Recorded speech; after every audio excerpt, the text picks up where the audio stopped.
सोना सदियों से मानव सभ्यता के लिए आकर्षण का केंद्र रहा है। यह धन, समृद्धि, शक्ति और वैभव का प्रतीक माना जाता है।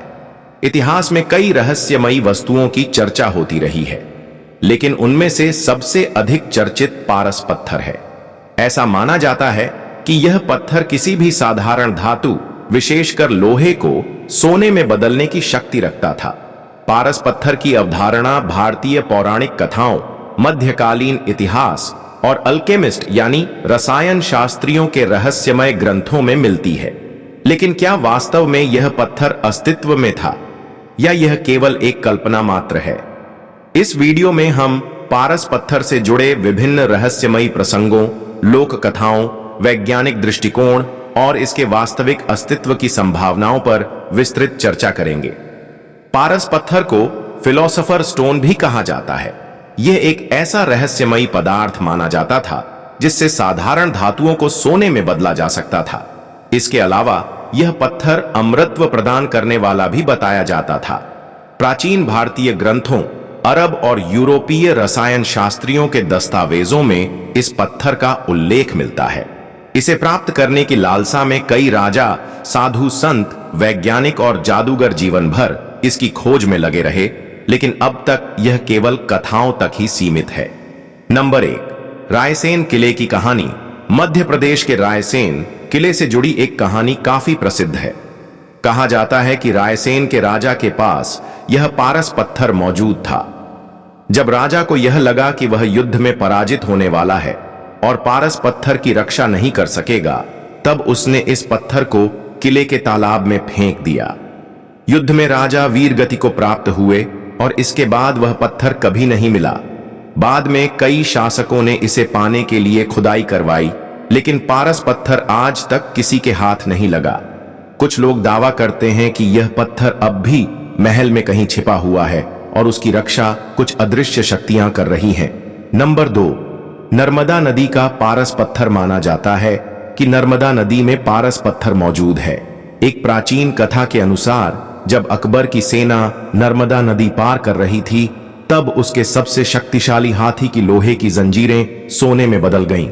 यह देखकर अकबर को यकीन हो गया कि नर्मदा नदी में कहीं पारस पत्थर है। इसके बाद अकबर ने पूरी सेना को नदी में उतार दिया और खोज शुरू करवाई, लेकिन लाख कोशिशों के बावजूद पारस पत्थर कहीं नहीं मिला। नंबर 3, मांडू के घसियारे की कहानी। मध्य प्रदेश के मांडू राज्य में रहने वाले एक गरीब घास काटने वाले व्यक्ति के साथ हुई यह कहानी काफी चर्चित है। एक दिन जंगल में घास काटते समय उसकी दरांती किसी कठोर चीज से टकराई। जैसे ही उसने देखा, वह चौंक गया, क्योंकि उसकी दरांती का किनारा सोने का हो चुका था। डर और हैरानी में उसने इसे छिपा लिया। वह समझ गया कि यहां कोई जादुई पत्थर है। बाद में जब उसने इस पत्थर को लोहार के पास जाकर लोहे की दूसरी दरांती के बदले देना चाहा, तो चालाक लोहार ने वह पत्थर अपने पास रख लिया और धीरे धीरे अपनी सारी लोहे की चीजों को सोने में बदल लिया। धीरे धीरे लोहार बहुत अमीर हो गया, लेकिन जब उसकी बेटी की शादी हुई तो दहेज में उसने केवल पारस पत्थर दिया।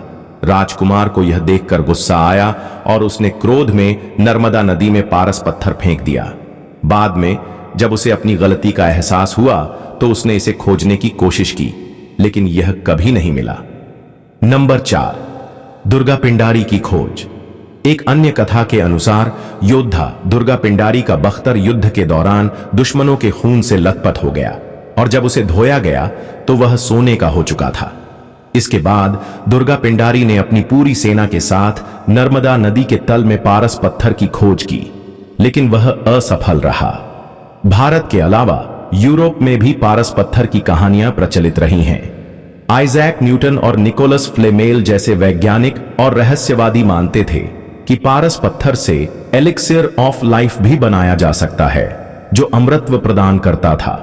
अरब और ग्रीक रसायन शास्त्रियों ने भी पारस पत्थर की अवधारणा पर गहन शोध किया, लेकिन यह हमेशा रहस्य ही बना रहा। परंतु आज के वैज्ञानिक पारस पत्थर को केवल एक कल्पना मानते हैं। हालांकि आधुनिक रसायन शास्त्र में कुछ ऐसे तत्व और प्रक्रियाएं मौजूद हैं जिनसे धातु का रूपांतरण संभव हो सकता है। आधुनिक विज्ञान में परमाणु अभिक्रिया यानी न्यूक्लियर ट्रांसम्यूटेशन से सोना बनाया जा सकता है, लेकिन यह प्रक्रिया बहुत जटिल और महंगी है। कुछ वैज्ञानिक यह भी मानते हैं कि प्राचीन भारत में रसायन विज्ञान बहुत उन्नत था और हो सकता है कि किसी विशेष मिश्रण से लोहे को सोने में बदलने की तकनीक ज्ञात हो। पारस पत्थर का एक आध्यात्मिक अर्थ भी है। इसे ज्ञान और आत्म साक्षात्कार का प्रतीक माना जाता है। कुछ संत मानते हैं कि सच्चा पारस पत्थर मेहनत, ईमानदारी और सच्चे ज्ञान में छिपा है। तांत्रिक ग्रंथों में भी पारस पत्थर का उल्लेख होता है, लेकिन इसे केवल एक रूपक के रूप में देखा जाता है। पारस पत्थर का रहस्य आज भी अनसुलझा है। क्या यह वास्तव में अस्तित्व में था या केवल एक मिथक था? इसका कोई ठोस प्रमाण नहीं मिला, लेकिन सदियों से यह कहानियां लोगों को मोहित करती आ रही हैं। हालांकि सच्चा पारस पत्थर मेहनत, ईमानदारी और ज्ञान है। आपका इस विषय पर क्या विचार है? हमें कमेंट में जरूर बताइए। और हां, चैनल को सब्सक्राइब व वीडियो को लाइक शेयर जरूर करें।